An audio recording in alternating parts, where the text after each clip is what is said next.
Welcome to the program. I'm Mark Imperial. This segment's being brought to you by booksgrowbusiness.com. It's the place where busy professionals get their books done to educate consumers, grow their practices, and to leave a legacy. I'm doing a series of spotlights on remarkable advisors across the country. And joining me today is Gabrielle Kelly, and she's a partner with Root Financial. Gabrielle, welcome to the program. Thank you for having me. So tell me a little bit about your work and specifically who are the types of clients that you specialize in helping? Sure. So we specialize with founders, small businesses, but mostly those that their personal lives are really interconnected with their business.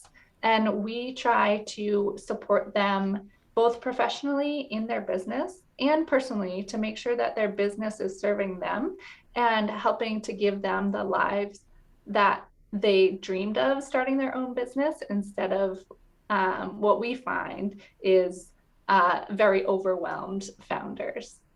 Speaking of overwhelm, that specific group, it sounds like uh, their finances could be quite complicated. Is that their biggest challenge, or what are the biggest challenges or concerns that are on the minds of those folks? For sure. Financials, yes, specifically cash flow. Many of the founders that we work with, are stressed, losing sleep, uh, have, anxiety about cash flow, maybe making the payroll next week, maybe paying themselves. And so we have seen that there's this culture in the startup world of the grind, and we bring profitability coaching and cash flow management to our services to help enable these founders to choose a different way than the startup grind.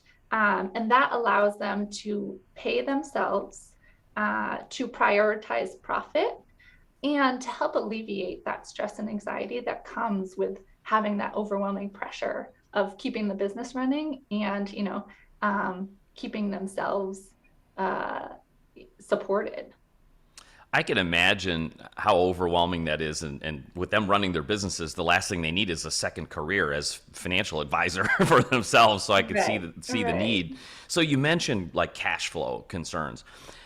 Would you say like what are the biggest myths or misconceptions that these founders hold on to about their finances that might be sabotaging them? What have you heard out there that they keep repeating that might not be so true?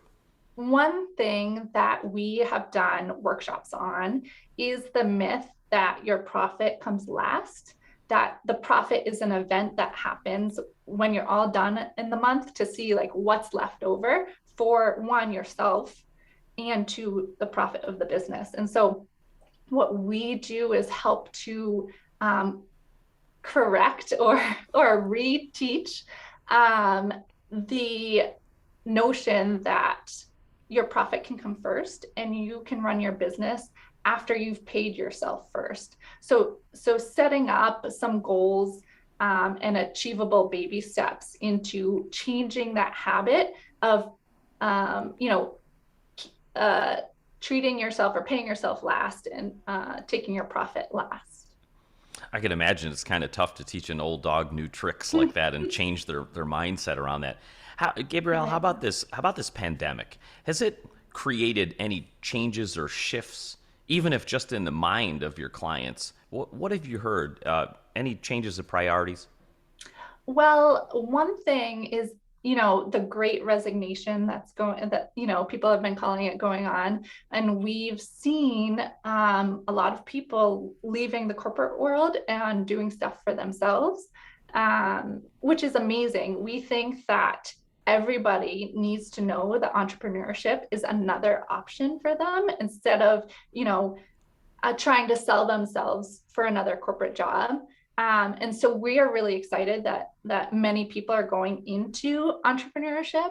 And one thing is like I said, the notion that there is or supposed to be that grind when starting your own business, and that's really what we want to help teach people from the get go, if we can, Or, when they get to that point that they need something to change, then we can step in and try to give them smaller baby steps to achieve, their financial goals.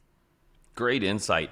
When you start working with folks, do you find them making any big common mistakes or falling into traps or pitfalls that you see commonly people are making that that we could help them avoid? Sure. Well, one thing would be looking at your expenses.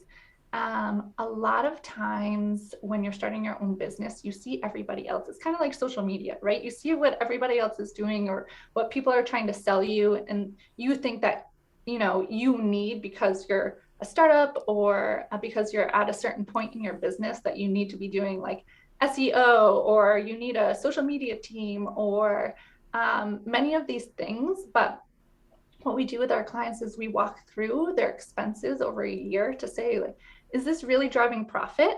Do you have SEO? You're paying $1,000 a month, but most of your referrals are from, or most of your sales are from referrals. So that SEO may not be driving profit. So taking a look at needs versus wants in a way, in a spin of, does it drive profit for us? Excellent. Gabrielle, what inspired you to get into this field of financial services and help founders and business owners with get their financial houses in order? How did you get started? Well, I come from actually financial auditing and then also public company accounting. And I had found the same thing, similarly to what's happening with this great resignation. I didn't find that the corporate world served me. I was serving the corporate world and the stakeholders and shareholders. And so with this role, helping entrepreneurs goes back to my love of teaching, and trying to create a culture shift in the finance and accounting world of empathy, support, flexibility, all of those things you don't really find in traditional finance. That's terrific. Before I ask you my last question, Gabrielle, for somebody listening that knows they need to get their financial house in order, but maybe they don't know where to start, what's the most important thing they should consider when looking for an advisor to work with?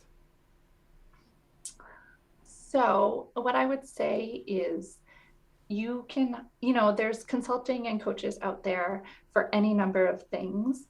Um, I would say look for somebody who has your best interest in mind, and that includes your business, but also personally yours. Do you connect with them? Do you, trust them? Do they give you a good feeling?